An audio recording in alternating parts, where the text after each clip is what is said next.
In this lecture, Dr. Childers discusses nutrition and mental health with a specific focus on the role of the gut in determining our mental health and the way in which what we eat also influences our gut bacterial flora, the gut biome. Anyway, I'm excited to present to you today. Thank you for being such a lovely audience. Let me just recap a little bit about what I said yesterday.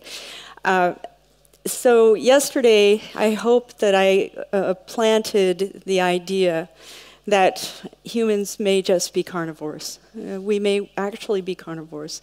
And what we've done, and this I didn't mention yesterday, but what we've probably done is as we spread out throughout the world, we adapted to our environment. And so the further north you go, the more of a carnivore diet you have. So you're really looking at kind of an Ice Age diet. And then the further south you go, the more you're likely to encounter a more carbohydrate-rich environment. That could include things like tropical fruits and things like this. However, one of the things I'm going to talk about today is that these carbohydrates were handled safely. They had to be, or people would lose their teeth and possibly their lives. So it would not be conducive to reaching reproductive age. So I'm going to talk a little bit about how that is handled. I also want to talk a little bit about the population shift, and I'm going to give you some photographs that I think will show you what's happened in the United States. I think it'll be clear to you that there has been just a drastic population shift in terms of obesity demographics. And then talk to you about some of the things that I see in my practice, some of the common nutritional deficiencies that I encounter that we should be aware of, that are probably the consequence of a nutrient-poor diet. So I'm going to advocate for nutrient density. And I think this is one of the things that a lower carbohydrate, higher fat diet does. It brings in more of the fat-soluble vitamins. We know in recent years that vitamin D has been a problem in terms of deficiency. Others may not realize that, and I'm going to mention this, there was a UK study that said that up to 50% of women did not have the genome needed to convert beta-carotene to vitamin A to retinol, all right? This is really important to know because there are going to be subclinical vitamin deficiencies that we will see in our practice and not recognize, thinking that all is well. I'll talk also about minerals, and I'll talk about how minerals were traditionally replaced in traditional diets, and we'll go from there. Okay? So, let me just back up here. I think yeah, there we go. So, I got this from a wonderful film by Tom Naughton. Please look it up. It's called Fathead. It talks a lot about the obesity epidemic. And one of the points he makes is that if all of human history was condensed into 1 year, we only began farming and eating grains yesterday. And I added dental disease. When dental disease became common, we became shorter and fatter. We began consuming processed vegetable oils and trans fats within the last 10 minutes, when heart disease became our #1 killer. Okay. So I'm not going to go into any depth with vegetable oils, but I will tell you that I am a proponent of avoiding commercial vegetable oils, even canola oil. I realize that we've been told that this is a healthy vegetable oil, but in fact the manufacturing process has rendered it hazardous. And I urge you to read more about that. Again, as Dr. Malhotra explained, we are under tremendous influence by food companies who have a great deal at stake to keep us thinking the way that we have thought for the last 40 years. And I urge you to learn something different.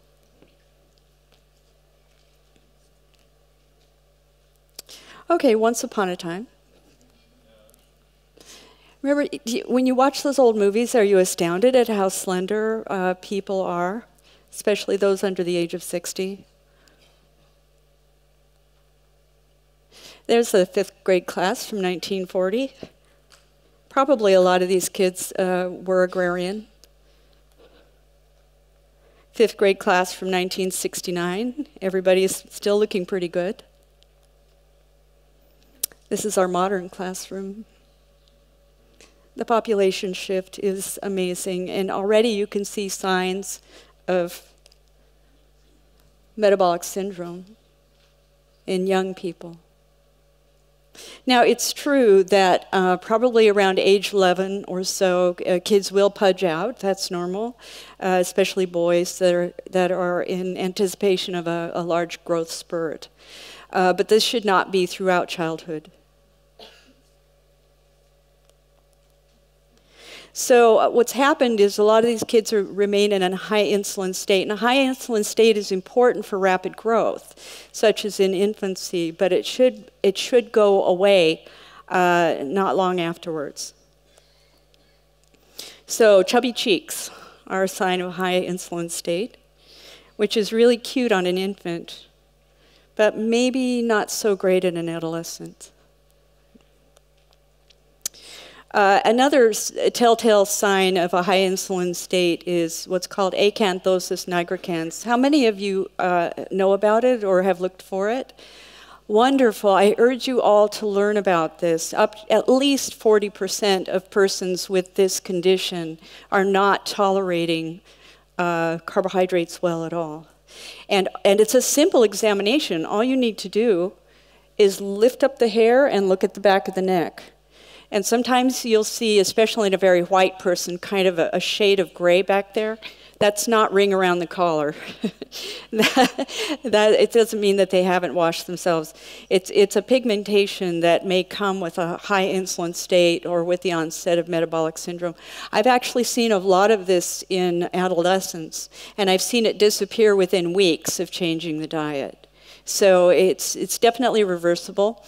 You'll usually find it in folds and creases, folds under the arms, under the breasts, between the legs. Those are places to look. And if you see this kind of grayishness, your antenna should be up.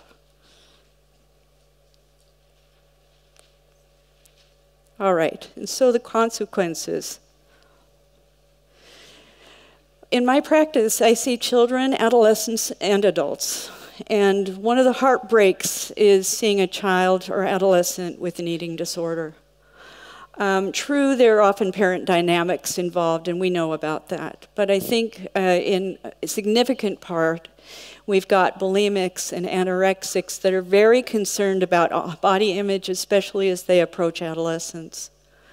So they end up in a power struggle with food that they cannot defeat on their own.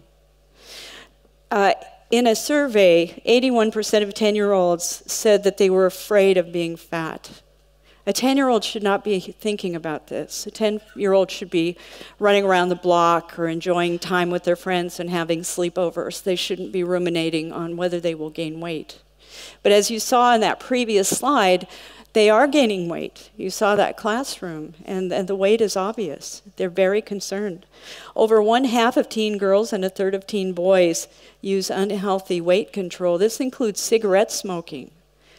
Very important to know that if someone starts a vegan or vegetarian diet or they're smoking cigarettes, they may actually be trying to control their weight. This is included but not limited to skipping meals. They'll fast, which, by the way, is not a bad thing. It just depends on what their energy needs are. Cigarettes, vomiting, and laxatives. Fasting, of course, can become an unhealthy state. If the child has a very large breakfast and isn't hungry until 3 o'clock, that's not concerning. But if they're going on a 24-hour fast, the red signs are there. Sleep apnea is something we don't think about often, and I think it's something that really needs to be looked into, especially if your patient is overweight or obese.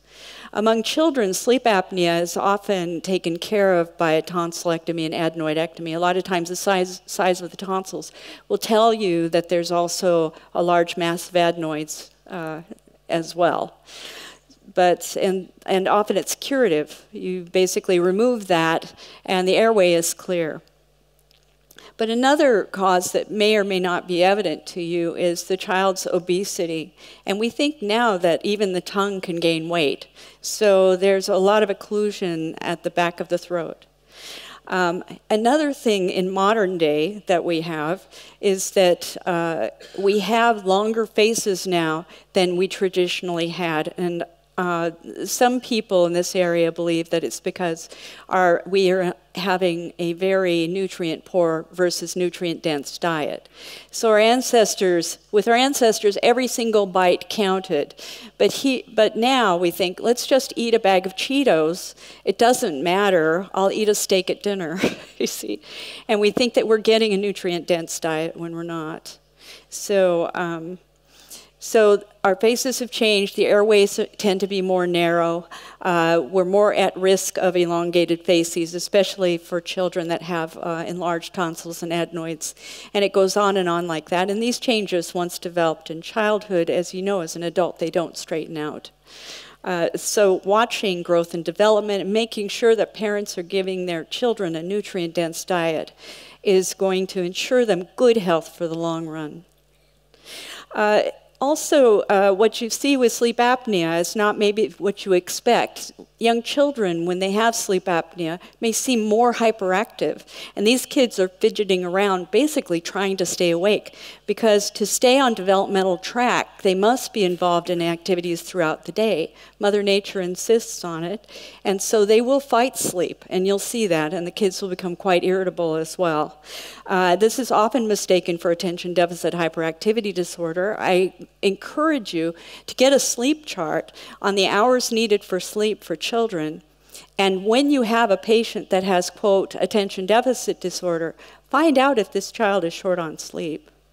I usually think 10-year-olds need about 10 hours. An 18-year-old maybe needs 8.5 hours. Early teens, 9.5 to 10 hours. So it's much more than what parents expect. And if you find that the child just cannot sleep or you're hearing about snoring, think sleep apnea. Especially with nocturnal enuresis. If the child's peeing the bed, it could be sleep apnea. And again, overweight and malnutrition can contribute to that.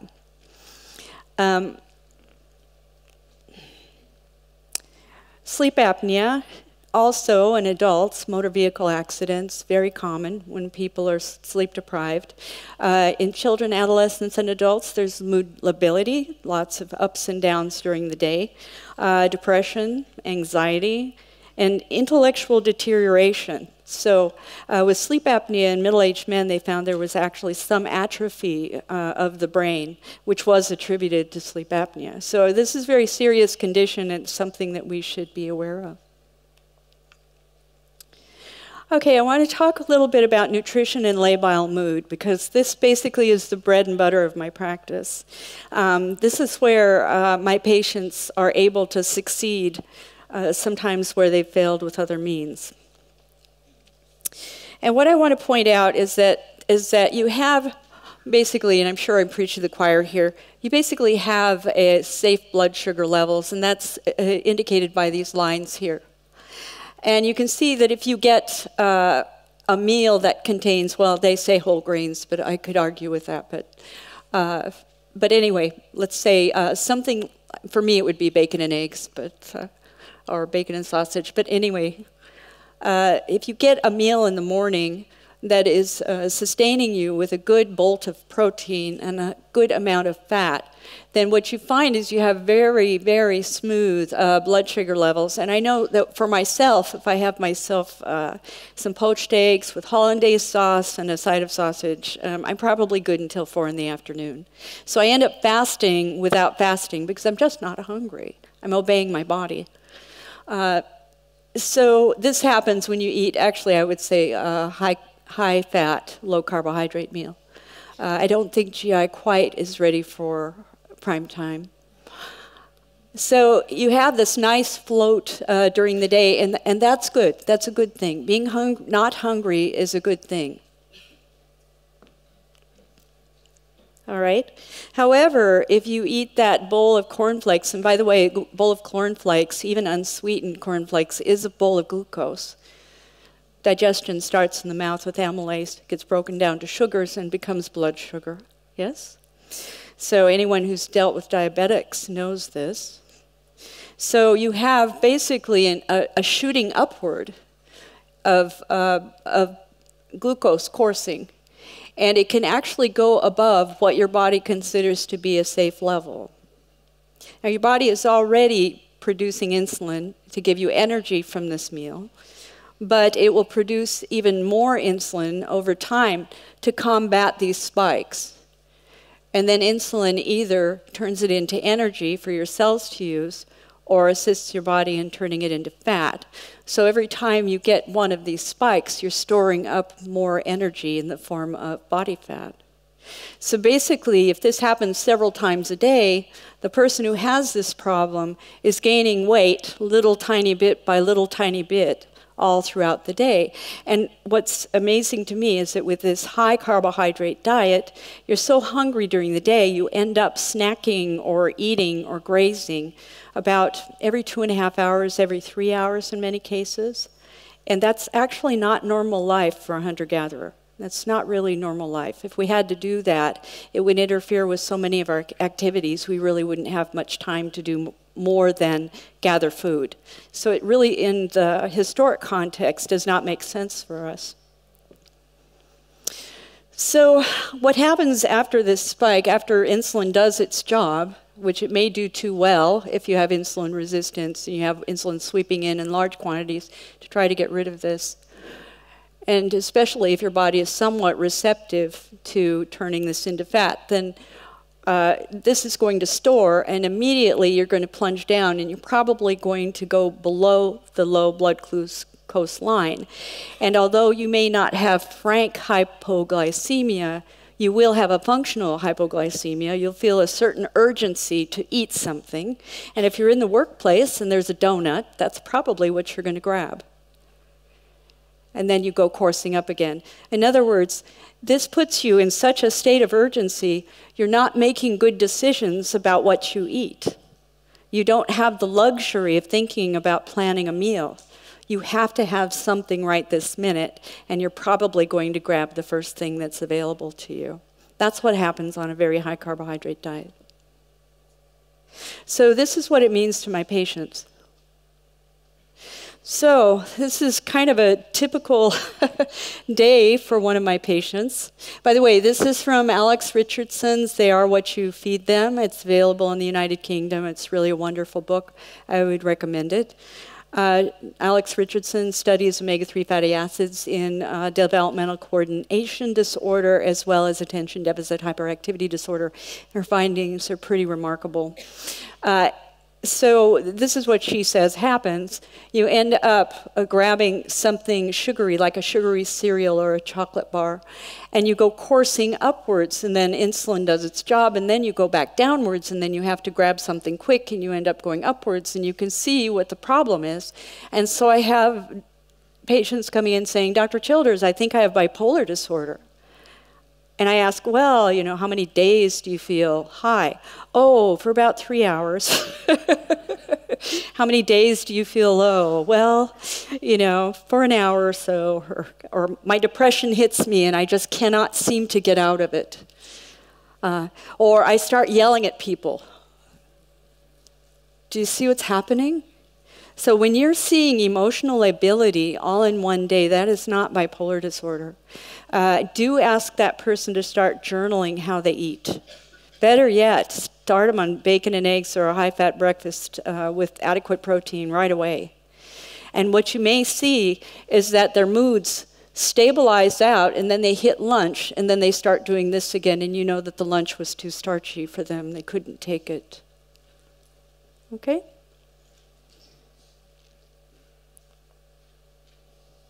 All right.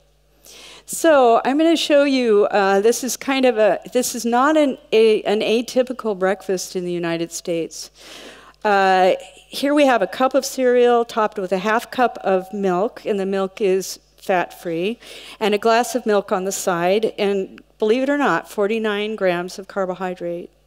So that's about 10 teaspoons of sugar. That's 10 teaspoons of sugar, and the morning has not even begun. And then if you add a glass of orange juice to that, you've really upped it.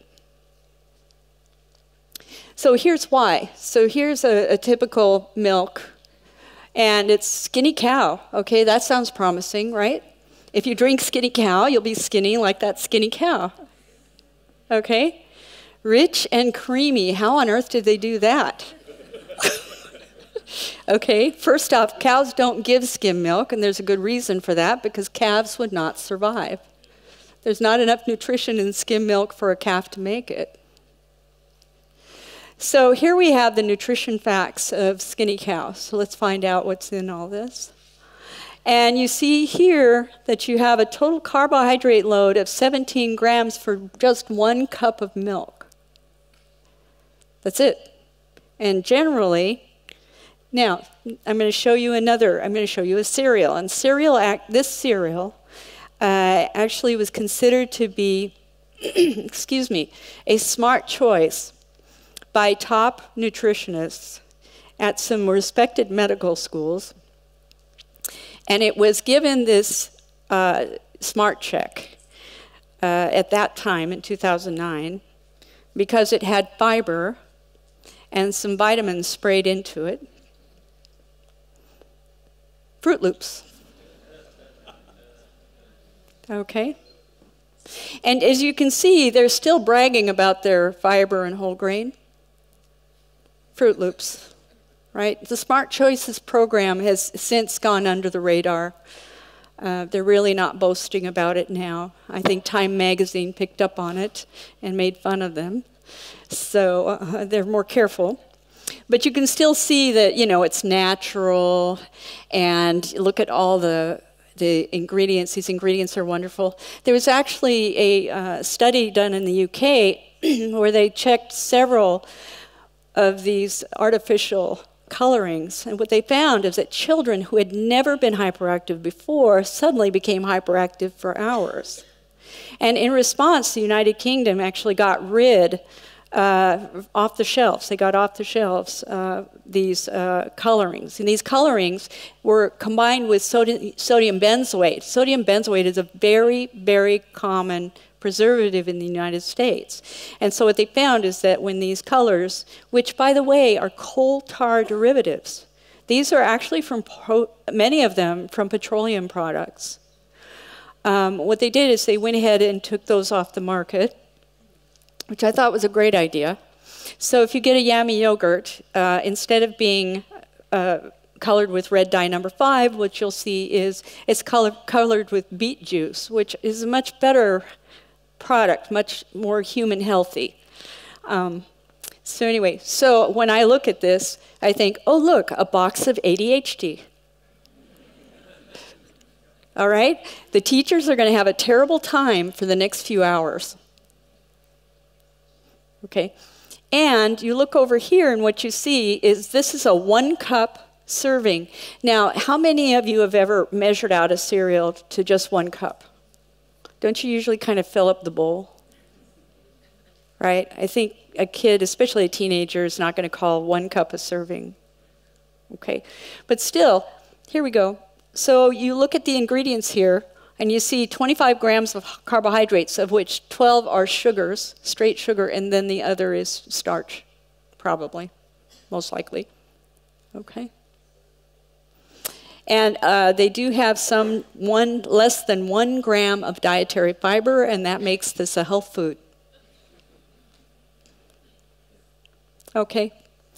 So now what was interesting to me is back last year I read this article and I was just fascinated. I thought American parents are finally getting the memo. But this is what they said. They said, health-conscious parents, almost in complete disbelief, this writer is writing, health-conscious parents have responded in some strange ways, such as preparing unhealthy foods for their children in the morning, like bacon and sausages, to make sure they are satiated during the day. Okay? And whereas the writer probably thinks this is insanity, personally I think it's the better part of wisdom. In fact, parents have a much easier time of it if their kids are satisfied. And especially if the kid's blood sugar level, kids are very sensitive to low blood sugars. So when the blood sugar levels go down below the normal blood sugar line, it doesn't have to go far before they start acting up. So basically, keeping those blood sugars level is going to contribute not only to the child's sanity, but also to the parents. So this is what's happening, I hope. Okay, but I'm an idealist. Idealist rhymes with realist, but I think that's where it pretty much ends. But I am hoping that what's happening is parents are getting the memo now, and they are abandoning fake food with all of the trans fats and the artificial coloring and the hype, the food company hype, and the colors. Notice the colors. The colors here are quite vivid. They are meant to attract us. Berries, when ripe, are very colorful. Okay, and our Stone Age bodies recognize that, and the food companies have definitely taken advantage of that fact. And so what we need to do is abandon this fake food and go for the real food. And do you see the colors? Even the eggs have color. The eggs are almost like Easter eggs. So we need to go for the real food. We need to let those colors attract us. And notice how much even more vivid the real food colors are than the unnatural food colors. Okay. Now I want to talk just a little bit about fermentable carbohydrates because I certainly dissed them yesterday. But I also want to let you know that people, ancient people, yes, they did eventually figure out how to prepare fermentable carbohydrates. As I told you yesterday, when an anthropologist takes a look at a civilization and pulls up a skull, they're going to look at the teeth to see if there are cavities. And if there are dental caries there, then it's very likely that this person was from an agricultural era. I showed you the exception to that, and I'm sure that those people probably did not fare well. They were Stone Age people who encountered fermentable carbohydrates in the form of pine nuts and acorns and suffered dental disease. Dental disease can kill. Dental disease can make sure that you don't make it to reproductive age. We have dentists, and so we make it not only to reproductive age, but well into old age, still eating the sorts of things that would have warned us about impending doom had we not had dentists around. And I'm not blaming dentists. I'm glad they're there. They've done wonderful service for me. But I'm just saying that, that they're there because we're not eating right. So the traditional preparation for fermentable carbohydrates included fermentation. Yeah, you have a fermentable carbohydrate, you ferment it. You make beer, right? That is what ancient people did. They'd make wine, they'd make beer. Okay, so when you read about ancient people drinking wine, it's because they needed to draw down on a lot of the sugar. They may not have known it at the time. It also helped them to preserve it. But that's what they did. They would ferment it. And if you were here yesterday and you recall those ape slides and I showed you that they're great fermenters, human beings learn to deal with fermentable things by fermenting them outside of our bodies for consumption. And it's interesting when things are fermented like sauerkraut, they yield more B vitamins. They become a super nutrition as opposed to eating the cabbage raw. We would never get as much out of that cabbage had we not fermented it. So what we've done is we've pre-digested it. Fermentation is a way of preservation that causes the food to very slowly rot. Eventually it will rot, but it rots so slowly that we're able to keep it preserved for later use. And also the breakdown of the elements of those foods help us digest it. In fact, sauerkraut is really a great tonic for indigestion from a high-fat diet. So if your patients are having trouble digesting fat, I really believe that that is why the Germans serve their sausages with sauerkraut. It's not only a great combination for those of us who love sauerkraut and sausages, but also it assists with the digestion of something that could be potentially a very heavy fat meal. Soaking is another thing that people would do with fermentable carbohydrates. So has anybody here heard of sprouted bread? Sprouted grain breads? Yes, just a few of you. Yeah. So it was very common for people to soak, to pre-germinate beans, legumes, wheat, rye, and other grains, and seeds as well. In fact, I was speaking to a woman from Iran, and I said, oh yes, you know, I've started sprouting my nuts, and they're really delicious and wonderful. And I said, and they're easier to digest. They're more tolerable. And she looked at me in surprise, and she said, oh. She said, I thought that we did that traditionally just to make them taste better. And in fact, they do. They taste wonderful. A sprouted nut tastes much sweeter, and it has a crunch. In fact, some people call them crispy nuts. So I highly recommend that you try that. But by activating the nut, it also draws down on the carbohydrates inside, and it also dispels many of the anti-nutrients that the nut was using to keep it from sprouting early. These anti-nutrients can also rob you of minerals during your meal. So this is something that the ancients did. They somehow knew instinctively that that's what needed to be done. And it turns out it actually improves the flavor of the product. Sprouting grains is something that was also done. And in America, we have Ezekiel bread, which is a sprouted grain bread. Because it is so perishable, it's generally found in the frozen section. So most people take out a couple frozen slices and maybe go ahead and toast it or do what they will. The sprouted grain breads, again, are more easily digested.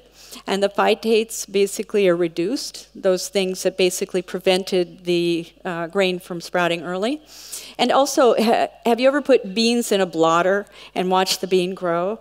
And you'll notice that that little white navy bean will actually turn green. So there's an activity within that increases enzymatic activity that helps to draw down on the carbohydrate in the grain, in that bean as well. So what Grandma's old-fashioned sitting the pot on the stove cold with a bunch of beans inside overnight. Basically what she's doing is making the beans more digestible, less likely to cause a flatulence. And also she's drawing down on the carbohydrate in the bean and actually changing the nature of the bean. So this is one of the ways in which ancients would manage these plants. So sprouting, soaking, fermenting. Now another way to ferment a bread is several risings. So what you do is you have a bread that you rise 2 or 3 times before you bake it. And this also draws down on the carbohydrate load because the agent that you're using to ferment it is actually snacking on the sugars in the bread. It was an interesting that University of Guelph studies, and I referred to those briefly yesterday, found that sourdough had the most health benefits of all the breads. And they used whole wheat barley, white bread, and sourdough. And of the 4, the sourdough caused the least amount of rise in glucose, whereas whole wheat caused the greatest. Each one of those slices, by the way, had 50 grams of carbohydrate. So the carbohydrate in each type of bread was tightly regulated. And this was in middle-aged, overweight men. And this is what they found. So that ancient art of souring may give us additional benefits, so we should pay attention to that. All right? Now I want to talk to you a little bit about common deficiencies that I see in my practice. Because I would say that invariably I will do a panel of laboratory tests, and I think I have found in the last 4 years maybe a handful of people who had absolutely nothing wrong in their labs. Yeah, this is pretty startling. Because in America, we really think that we're well nourished. We think somehow we've made it. We live to adulthood, we manage to have children, things like this. But actually, a lot of us are malnourished. And I think that's one of the reasons that we have an increasing rate of disability and also of mental health problems. So I'm going to go through some, just give you some, I hope they're pearls for you. I hope they're helpful. Common deficiencies. So nutrient density is what we should be shooting for. Every bite should count. We shouldn't say, okay, snack on a candy bar because it's really okay. We have these discretionary calories. I do not think we have discretionary calories. And especially in a nutrient-poor food supply, we really need to make every bite count. Highly refined carbohydrate diets and high-grain diets in particular are nutrient poor.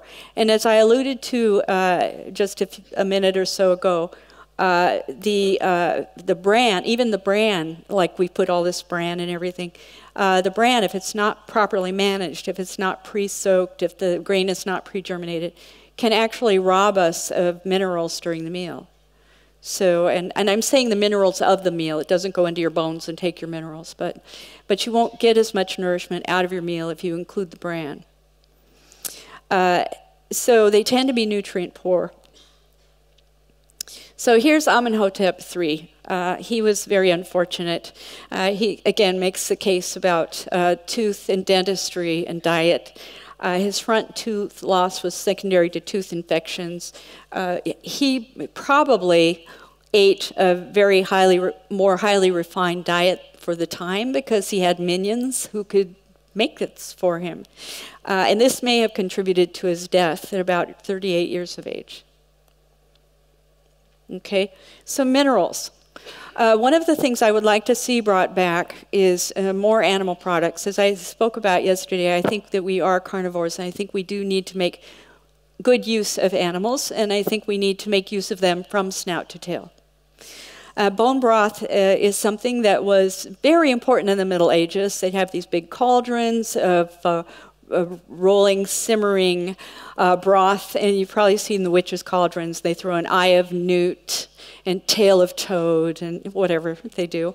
But actually, these had the noses and the ears and the hooves and various scrap products and skin.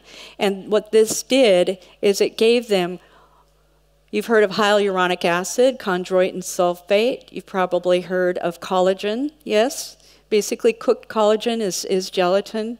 All of these things helped to provide amino acids to help people make neurotransmitters, and also provided building for joints, bones, so that these people had a feeling of well-being. So they weren't feeling like they were bone on bone with problems with their cartilage, etc. And this is actually the best way to absorb chondroitin sulfate and hyaluronic acid. If you want to do that, this is the way to do it because it's made in such a manner, it's highly absorbable. A lot of these pills you get on the shelf, not only are they expensive, but you take the chance that you may not be able to digest them. So vinegar dissolved bones. Anyone who's taken an egg and put it into vinegar, you see that shell dissolve. That's pretty common. Long cooking releases plant minerals when greens are added, so I actually put dark green leafy vegetables in mine. Chondroitin sulfate, glucosamine, as mentioned, collagen elements, amino acids. And it's really interesting, a nice hot cup of soup before bed may actually help people to sleep better. And there are some psychiatrists that are experimenting with it. Might this help with anxiety, sleep because of its assistance to neurotransmitters? I can't tell you that. I can tell you that my patients like it. Iron deficiency is very, very, very, very very common. It's really more common than what you know. You can look at a CBC with differential and you will not know that this person is iron deficient.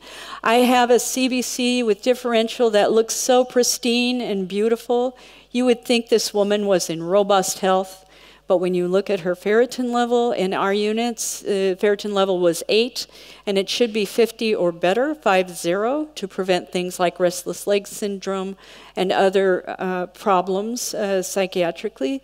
And that is not a healthy number.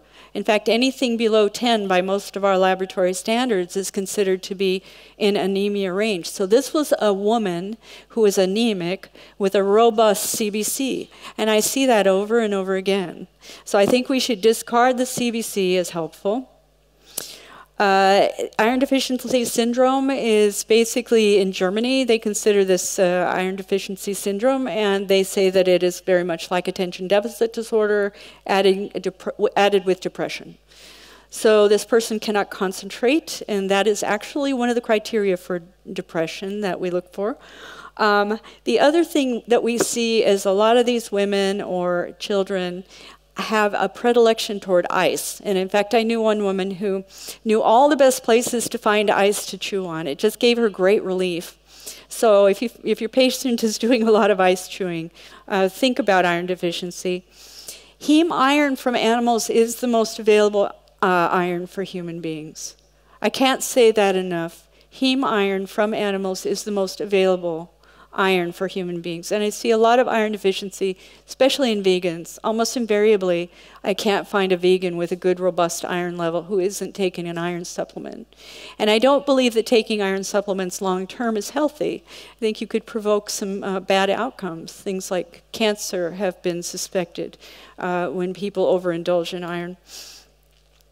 So it's interesting, the American Academy of Pediatrics is finally saying now, whereas before they'd say wean to cereals, now they're saying wean to meat and vegetables. They're very concerned because there is some evidence to suggest that children who are iron deficient in the years from 0 to 3 may continue to be cognitively impaired throughout their lives. This is a chance that we cannot take. So,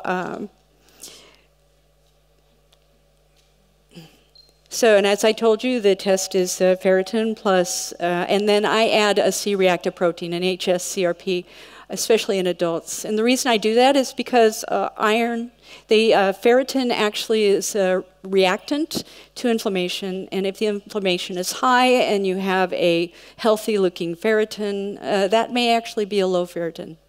So you may be stuck with doing an iron panel if inflammation is high. All right, B12. I had a patient who was practically mute. She was practically mute. She was only about 60 years old, had been in the same workplace for 25 years. She knew her work very well, and she wasn't saying anything, and so I did what's called a SLUMS. It's something that our VA system has for detecting dementia, and she was in the marginal range. So I said, well, in my book, no one is demented until they're nourished and demented. Okay? So I'm going to nourish her. So I'm going to find out what's wrong. And basically she had a marginally low B12 level, but I consider that low because sometimes the B12 level is not that helpful. So I started giving her, I got her to her primary care person, and we started an aggressive round of B12 injections, and I also gave her oral B12. So she had been quite depressed, and within weeks she started talking again, and she was eventually able to continue her work. Now, had we let her go on, there was a chance that some of these changes could have become permanent. This is something you do not want to miss. Know that B12, you have to have adequate stomach acid to make B12. You just do. So if your patient is on a proton pump inhibitor, I would recommend that you start B12 right away and keep it up. About 1,000 micrograms a day to 2,000 micrograms should do it. B12 analogs, such as brewer's yeast and some of the things a lot of vegans use, they're just not effective. They're really not. What I see in my practice, I'll have a vegan that has a high B12 level, but and it looks great. It's beautiful. It's 800 something, which in our system is high and looks fine. But then they have a high homocysteine level, and I saw this in a very anxious vegan. And what we did is we aggressively restored her B12, and her anxiety came down, and she was better able to remember things, and her self-confidence increased. So if they're vegetarian, if they're vegan, if they're gastric bypass, this is why I think gastric bypass, especially Roux-en-Y, should be last-ditch effort. If nothing else will work, do that. And then if your patient does go through Roux-en-Y or other type of serious bypass, sleeve, or whatever you do, make sure that you're following them nutritionally. Make sure that you're checking them at least every 6 months. Because these people you can lose sight of them and they can lose ground rapidly. And you may think they're demented when they're not. Be sure to test B12 and folate. You don't want to give B12 if they're folate deficient. You want to make sure that you address both sides thoughtfully. because you don't want to cause any neurologic damage. And use homocysteine. Homocysteine is not specific. It's B12, B6, folate, but at least it will tell you that one of those three is deficient. And you can use that as your backup if you're dealing with someone who, say, is a vegan who looks like they have a high B12, which probably I caught was a B12 analog, and the B12 analog was not helping her. Magnesium. I can't say enough about magnesium, and since we're a little short on time, I'm not going to tell you everything that I want to tell you, but I will tell you that it's important, and I will tell you that it's very difficult to measure. In a high-grain diet, actually most of the magnesium mined for use as a nutrient supplement is mined for feedlot cattle.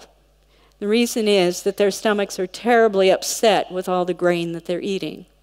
And we have the same problem. In fact, a lot of my patients, not all, but a lot of my patients with gastroesophageal reflux disease do very well once we take them off grain.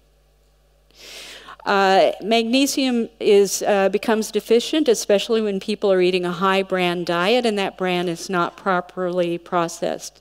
It is not soaked, it is not in a pre-germinated grain. It's just a processed shortcut, the way that we do in America. So we have also a problem with exhausted topsoils, and I don't have time to go through that today, but I think we should keep that in mind. When topsoils get exhausted, our health fails. Also, magnesium compartmentalizes. So if you get a blood magnesium, you're not likely to find whether this person is truly deficient. You could do a 24-hour urine, but frankly, I think that's quite a hassle. Unless it's really important, you don't want to cause that kind of inconvenience. So if someone has healthy heart, healthy kidneys, I think it's safe to go ahead and give them magnesium restoration. About 70% of Americans do not take in enough magnesium, or they don't have enough magnesium in their diet. When someone's magnesium deficient, they often have insomnia, weakness, irritability, anxiety, headache, especially migraines. About 50% of migraineurs tend to be magnesium responders. So it's a do no harm approach that can do a lot of good. Bruxing, people who grind their teeth, cattle do the same thing when they start going down the tube of magnesium deficiency. They'll tense up. It's called a latent tetany from magnesium deficiency. Their shoulders rise up. They often complain of touch points, which sounds an awful lot like fibromyalgia. They'll have constipation because peristalsis has come to a stop. Their stomachs don't growl anymore. They have constipation and sometimes overflow incontinence from constipation. They have weakness and brittle blood sugars and diabetics, and the list goes on. We should be able to get magnesium also from our water supply. It depends on where you live, and I sometimes wonder if this bottled water is a good idea since we don't really know what the minerals look like there. Okay, so here's a paper, it's fairly recent, where higher magnesium intake is associated with lower fasting glucose and insulin. So and I think that's really important. It's something that has gotten overlooked in today's diet. Also, magnesium relaxes arteries, so you may actually treat hypertension at the same time. Magnesium, about 400 to 600 milligrams per day. It has to be adjusted downward for children, and there are charts and tables that you can find online from government sources. You can take it all at night or in divided doses. It just depends on how well it's tolerated. Avoid magnesium oxide, avoid magnesium hydroxide. These are cheap magnesium sources. People get nice profit margins out of them, but you and your patient will not get much benefit because of the bioavailability. So magnesium glutamate and magnesium aspartate I avoid because I am concerned of excitotoxicity from these salts. So, but magnesium malate and magnesium citrate, I think, are among the best. There are others as well. Personally, I take Jigsaw Magnesium. I like it. JigsawHealth.com if you're interested. I have no financial interest in any of this. Yeah. Vitamin D3, the fat-soluble vitamins in a low-fat diet have basically been overlooked and to our peril. We do make vitamin D from the sun, and that is the best kind. And you do need, by the way, cholesterol to make vitamin D in the skin, right? You can score about 10,000 international units of vitamin D in a half hour of sun if you're very light-skinned. If you're dark-skinned, it will take you longer. There's evidence for exacerbation of psychosis with vitamin D deficiency. And by the way, unexplained low back pain, you have a low back pain patient, why not check their vitamin D? About 4,000 international units per day for average adult. But for the obese, because they store so much of it in their fat, they really need higher quantities. And I've seen it up to 20,000 international units a day in an obese patient with a BMI of 85. Okay. Vitamin A, fat-soluble, and as I previously mentioned, there was a British study that found nearly 50% of women genetically unable to convert to vitamin A. Vitamin A is very important for visual memory and visual tracts. We can't overlook this vitamin. It's also important for much more. I'm just looking at this from a psychiatric and cognitive viewpoint. Omega-3 fatty acids, I can't say enough about this. There's a very small study of children with depression who took omega-3 fatty acids, and almost all, except maybe one, went into remission, and one was in partial remission. So I think these sorts of do-no-harm approaches are extremely important to look at. And again, omega-3 fatty acid comes from a diet rich in animal foods. ALA from plant sources does not convert in any significant extent to EPA and DHA. So this is important to know. So you have all these people downing flaxseed oil. It may or may not do them very much good. I think we're kind of stuck with fish for right now. Although I heard that there is a process to make DHA out of seaweed, but then it kind of leaves EPA behind. K2, vitamin K2 is a very strong interest right now. It's found in the dairy fat of pastured animals. This is very important that the animals that provide our dairy fats are pastured. It was Weston A. Price's X factor, and he attributed freedom from tooth decay in part due to adequate vitamin K2. We think it acts as a traffic cop, directing calcium to where it should go, into the bones. And so it may actually prevent atherosclerosis, and we've seen some of that in animal studies, but I don't know if we're ready to generalize that to humans yet. And as mentioned, along with vitamin D3, it might arrest tooth decay, but again, these are just promising aspects of these nutrients. My rule of thumb, just to start our closing, is if it promotes caries and gingivitis, don't eat it. But I'm going to add one more thing. If it helps prevent caries and gingivitis, eat it. In other words, eat a nutrient-dense diet. It's not entirely clear whether it's the fermentable carbohydrates alone that are causing the problem, or the fact that the fermentable carbohydrates are diluting an otherwise nutrient-dense diet, and therefore laying us wide open and vulnerable to dental decay. In any case, we've got to start paying attention to this. We've got to start putting more money toward these studies, because we could be overlooking the very things that we're trying to treat with drugs. So basically, my thought is to revert the dietary carbohydrate load for the general population to 43% or less. We were averaging around 43% in 1977 before the guidelines came to America and changed that. I would discourage the consumption of fermentable carbohydrates unless they're properly managed, unless they're fermented, unless the grains are soaked, et cetera, et cetera. And I have some reservation, by the way, about American wheat. I'll just throw that out to you because it's a new cultivar since probably the late 70s or the 80s. I'm not sure that it's a safe wheat to eat. But any other grains, if you're going to eat them, manage them properly, learn about this. I want to see discouragement of the marketing of fermentable carbohydrates like Fruit Loops to children. And I want to encourage nutrient density with adequate protein and increase well-sourced dietary fats. We've got to do this. We don't have a choice. We've got a population right now that is in such a state of disrepair, it will threaten our productivity and perhaps bankrupt us in future decades. So I want to leave you with this nice wall painting, and I want to thank you very much for your kind attention.